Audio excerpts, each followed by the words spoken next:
میں نے شادی کی رات شوہر کو اپنے قریب نہیں آنے دیا کیونکہ میں کسی اور کو پیار کرتی تھی۔ میں نے شوہر کو بتا دیا، وہ پینڈو سا تھا۔ میری بات سن کر اس کے ہوش اڑ گئے اور وہ کچھ نہ بولا اور جائے نماز بچھا کر زاروں کتار رونے لگا۔ مجھے اس پر ذرا بھی ترس نہ آیا اور میں سو گئی۔ ایک دن اس نے میرے ہاتھ میں کچھ کاغذات تھما دیے اور کہا اس کو صبح کھولنا۔ صبح جب اٹھی تو وہ کاغذات دیکھے تو میری جان نکل گئی، میری چیخیں نکل گئیں، کیونکہ اس میں اپنی شادی ہوتے ہی میں گاؤں میں 10 گھنٹے بس کا سفر کر کے پہنچی تھی۔ دلہن بنے رخصت ہوتے ہی مجھے بس کا سفر کرنا پڑا۔ پورا سفر میں نے خاموشی سے کیا تھا۔ گاؤں میں اپنے سسرالی گھر پہنچ کر مجھے میرے کمرے میں بٹھا دیا گیا۔ میں ایک پڑھی لکھی BA پاس لڑکی تھی اور میرے والدین نے میری مرضی کے خلاف میری شادی ایک گاؤں کے کسان سے کر دی۔ میں اپنی قسمت پر پھوٹ پھوٹ کر نہ روتی تو اور کیا کرتی۔ میرے دل میں کوئی امنگ نہیں تھی، بس افسوس تھا، تکلیف تھی، آنسو تھے، غم تھا۔ جب میرا شوہر غلام محمد میرے کمرے میں آیا تو میرے چہرے پر حد درجہ ناگواری سی چھا گئی تھی۔ میں نے اس پر ایک اچٹتی نظر ڈال کر ہٹا دی۔ سفید شلوار قمیض پہنے، اس پر بڑی بڑی مونچھیں، بالکل پینڈو سا لگ رہا تھا۔ مسکرانے سے اس کی بتیسی پوری نظر آ رہی تھی۔ میرے پاس آ کر بیٹھ گیا۔ کچھ دیر مجھے بڑی محویت سے دیکھنے لگا۔ مجھے اس کا یوں دیکھنا بھی برا سا لگ رہا تھا۔ وہ مجھے ایک آنکھ نہیں بھا رہا تھا۔ مجھ سے کہنے لگا میں بہت خوش نصیب ہوں جو مجھے تم جیسی پیاری اور پڑھی لکھی بیوی ملی ہے۔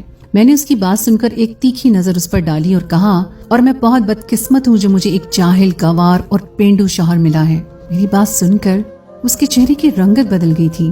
کچھ وہ تھا بھی ذرا سا سانولا، اس کے آگے کی 2 دانت بھی ذرا سے باہر کو دکھائی دیتے تھے۔ وہ شاید مجھ سے اس قسم کی کھری بات کی توقع نہیں رکھتا تھا۔ میرے اندر تو پہلے سے زہر سا بھرا ہوا تھا۔ میرے ماں باپ نے میرے لاکھ منع کرنے پر بھی میرے خالہ زاد سے میری شادی کر دی جو گاؤں میں کسان تھا۔ والدین کا کہنا تھا کہ لڑکا شریف اور نیک ہے، کماتا بھی اچھا ہے، تم خوش رہو گی۔ لیکن کیا خوشی کا دار و مدار اچھے، نیک اور کماؤ تک ہوتا ہے؟ کیا میری دل کی خوشی کوئی اہمیت نہیں رکھتی تھی؟ میرے اندر منفی سوچوں کا یلغار سا بھرا پڑا تھا۔ ایسی جلن تھی میرے اندر کہ میرا لہجہ، میرے لفظ میرے اختیار میں نہیں تھے۔ میرا جی چاہ رہا تھا غلام محمد پر اپنے اندر کی ساری بھڑاس نکال دوں۔ میری بات سن کر وہ مجھے حیرت سے تکے جا رہا تھا۔ پھر کہنے لگا کیا بات ہے زارا، کیا خالہ نے تمہیں شادی کی چیزیں مرضی سے نہیں لینے دی؟ اسے لگا کہ جیسے بچپن میں میری والدہ مجھے میری پسند سے چیزیں لینے کے بجائے مجھ پر اپنی پسند مسلط کرتی تھیں اور میں بعد میں اپنا غبار سب کے ساتھ نکالتی تھی۔ اب بھی ایسا ہی کچھ ہوا ہے۔ میں نے سخت تیور اپنا لیے۔ اگر چیزوں کی ہوتی تو میں برداشت کر لیتی۔ پہلے جا کر آئینے میں اپنی شکل دیکھو۔ کیا تم اس قابل ہو کہ میں تمہارے ساتھ زندگی گزار سکوں؟ نہ تمہارے پاس اچھی شکل و صورت ہے، نہ ہی اعلیٰ تعلیم۔ میرے گھر والوں نے میری زندگی برباد کر دی ہے۔ اب بات میرے ضبط سے باہر کی تھی۔ میں رونے لگی۔ وہ چپ سا ہو گیا، اس کا چہرہ بجھ سا گیا تھا۔ میں نے روتے ہوئے کہا کہ میں کسی اور سے محبت کرتی ہوں، میں تمہارے ساتھ نہیں رہ سکتی۔ میری یہ بات سن کر وہ تعجب سے میرے پاس سے اٹھ کر کھڑا ہو گیا۔ کہنے لگا زارا یہ کیا کہہ رہی ہو؟ ہوش میں تو ہو؟ میں نے کہا اس میں حیران ہونے والی کیا بات ہے؟ جس سے میں محبت کرتی ہوں وہ تم سے 1000 درجے اچھا ہے، خوبصورت ہے، پڑھا لکھا ہے۔ یہ سن کر وہ نم آنکھیں لیے واش روم میں چلا گیا۔ اور یہ سچ تھا، میں ایک لڑکے کی محبت میں مبتلا تھی جس سے میری دوستی کالج آتے جاتے بس سٹاپ پر ہوئی تھی۔ وہ یونیورسٹی میں پڑھتا تھا۔ وہیں سے پہلے ہماری نظروں کا تبادلہ ہوا، اس کے بعد فون نمبر دیا۔ باقی کی محبت فون پر پروان چڑھی تھی۔ میں اب بھی اپنی قسمت کو رو رہی تھی۔ جب غلام محمد واش روم سے باہر آیا، آنکھیں متورم سی تھیں، چہرہ پانی سے گیلا تھا، شاید رو کر باہر آیا تھا۔ اس نے مجھ سے نظریں ہٹا لی اور سامنے رکھے جائے نماز کو بچھا کر نماز پڑھنے لگا۔ نوافل کے بعد پھوٹ پھوٹ کر رونے لگا۔ میں اپنے کپڑے تبدیل کرنے واش روم چلی گئی۔ جب میں سادہ لباس میں باہر آئی تو وہ زمین پر چادر بچھائے تکیا رکھے لیٹ چکا تھا۔ میں نے بھی شکر کیا تھا۔ میں بیڈ پر لیٹ کر سو گئی۔ بہت سے دن گزر گئے، نہ میں نے غلام علی سے کوئی بات کی تھی، نہ ہی اس نے مجھ سے۔ وہ صبح ہوتے ہی کھیتوں میں چلا جاتا، شام کو تھک ہار کر پہنچتا۔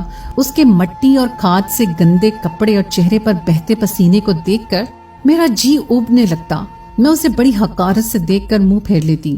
میرے چہرے کی ناگواری بھانپ کر وہ کمرے میں چلا جاتا، نہا دھو کر واپس آتا۔ میری مجبوری تھی کہ سب کے سامنے مجھے اس کے ساتھ کھانا کھانا پڑتا تھا۔ ہمارے سسرال میں یہ رواج تھا کہ میاں بیوی ایک پلیٹ میں کھانا کھائیں۔ غلام محمد کے ساتھ ایک پلیٹ میں کھانا کھانا بھی مجھے ایک بڑی آزمائش لگتا تھا۔ चंद दिन तो मैं आधी रोटी खाकर ही उठ जाती। गुलाम मोहम्मद शायद मेरी नागवारी समझ गया था। मैं पेट भरकर खाना खा सकूं, इसलिए वो आधी रोटी खाकर उठ जाता। मुझे इससे कोई गर्ज नहीं थी कि वो सुबह का गया शाम को लौटता है, भूखा प्यासा गर्मी में अपना खून पसीना एक करके वापस लौटता है, और रोटी भी उसे पेट की नसीब नहीं होती। मुझे तो बस अपनी अधूरी रह जाने वाली ख्वाहिशात पर हर वक्त कलक रहने लगा था। मुझे बार बार अजहर का ख्याल आने लगा। मेरे पास जो फोन था वो भी मेरी वालिदा ने वापस ले लिया था, और यहाँ बहू बेटियों को फोन रखने का रिवाज नहीं था। जब मुझसे रहा नहीं गया तो मैं सारे लिहाज तर्क करके गुलाम मोहम्मद से मैंने कहा कि वो मुझे अपना फोन दे, मुझे अजहर से बात करनी है। मेरी बात सुनकर वो मुझे ताज्जुब से देखने लगा, लेकिन मेरी बेशर्मी उरूज पर थी। मैंने उसके हाथ से फोन छीनकर अजहर का नंबर मिलाया और बातचीत शुरू कर दी। अजहर भी मेरी वजह से बेहद परेशान था। मैंने उसे रो रो कर खुद पर होने वाली ज्यादती का जिक्र किया जो मेरे वालिदैन ने मुझ पर की थी। गुलाम मोहम्मद की मौजूदगी का भी मुझे कोई पास न था। वो खामोशी से चादर जमीन पर बिछाए लेट गया। मैं काफी देर अजहर से बात करती रही। फिर तो मैंने तमाशा ही पकड़ लिया। रोज मैं गुलाम मोहम्मद से फोन लेती और अजहर से बातें करती। अजहर मुझे अब भी अपनाने को तैयार था। एक बार फोन के सिग्नल बार बार ड्रॉप हो रहे थे। गुलाम मोहम्मद सो चुका था। मैं कमरे से निकलकर सहन में आ गई ताकि मैं अजहर से बात कर सकूं। सहन में हमारे घर कोई नहीं सोता था, सब अपने कमरे में ही थे। मैं सहन में खड़ी होकर अजहर से बात करने लगी, लेकिन यकदम मुझसे किसी ने फोन छीन लिया। मैंने बरजस्ता देखा तो मेरा देवर मुझे गुस्से से देख रहा था। कहने लगा, बेशरम औरत, तुमने क्या गैरत बेच खाई है? शौहर के होते हुए यार पाल रखे हैं। न जाने वो कब से मेरी बातें सुन रहा था। वो जिस कदर बुलंद लहजे में बोल रहा था, आहिस्ता आहिस्ता सब लोग सहन में जमा हो चुके थे। गुलाम मोहम्मद भी आंखें मलता हुआ सहन में आ गया। क्या बात है, तुमने क्या शोर मचा रखा है? गुलाम मोहम्मद ने मेरे देवर को सख्त लहजे में कहा। मेरे देवर ने सबके सामने मेरी पोल खोल दी। सभी मुझे देखकर हैरान थे। मुझे लगा अब तो मुझे घर से निकाल ही देंगे। अच्छा है, मैं वापस अपने घर लौट जाऊंगी और फिर अजहर से शादी कर लूंगी। लेकिन गुलाम मोहम्मद ने सबके सामने मेरे देवर को झूठा कर दिया। कहने लगा, मुझे अपनी बीवी के किरदार पर भरोसा है। वो अपनी किसी सहेली से बात करती है और मेरी इजाजत से करती है।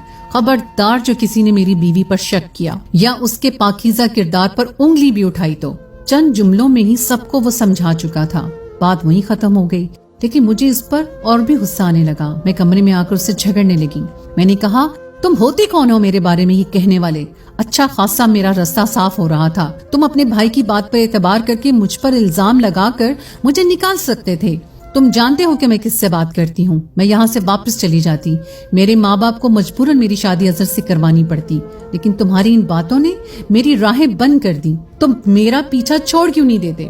मेरी बात उसने खामोशी से सुनी। मैं गुस्से से उसे कह रही थी। वो कहने लगा कि अगर तुम मेरे साथ नहीं रहना चाहती तब भी मैं तुम्हारे किरदार पर गलत बात बर्दाश्त नहीं कर सकता। तुम्हारी और तुम्हारे माँ बाप की इज्जत मेरी इज्जत है। मैं सारे इल्जाम खुद पर लेकर तुम्हें छोड़ दूंगा ताकि तुम पर कोई उंगली न उठा सके।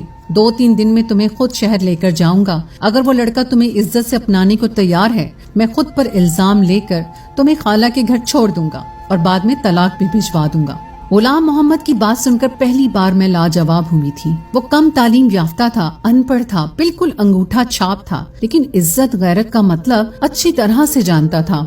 न जाने क्यों मेरे दिल में उसके लिए जज्बात कुछ बदलने लगे थे, लेकिन मैंने अपने आप को झटका और अजहर को सारी बात बता दी।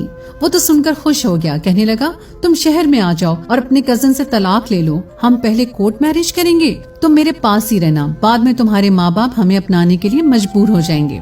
मैंने हामी भर ली। चंद दिन बाद ही मैं गुलाम मोहम्मद के साथ चली गई। अजहर के बताए हुए पते पर पहुंचकर मैंने गुलाम मोहम्मद से कहा कि अब तुम जाओ, मुझे तलाक भी दे दो। उसके बाद तुम्हारा मुझसे कोई वास्ता नहीं। मैं अजहर से निकाह कर लूंगी। वो कहने लगा, मैं तुम्हारे लिए तलाक के गलीज लफ्जों को मुंह पर नहीं बोल सकता। मेरा ज़मीर इस बात की इजाजत नहीं देता। हाँ, मैं कागजी कार्रवाई कर दूंगा। कल तक इसी पते में तुम्हें तलाक भी दूंगा। ये कहकर वो चला गया। मैंने दरवाजा खटखटाया। दरवाजा अजहर ने ही खोला था। मुझे देखकर मुस्कुराने लगा। मैं घर दाखिल हो गई, लेकिन घर में उसके घर वाले नजर नहीं आ रहे थे। हालांकि वो मुझसे कह रहा था वो मेरे बारे में सब कुछ अपने घर वालों को बता चुका है।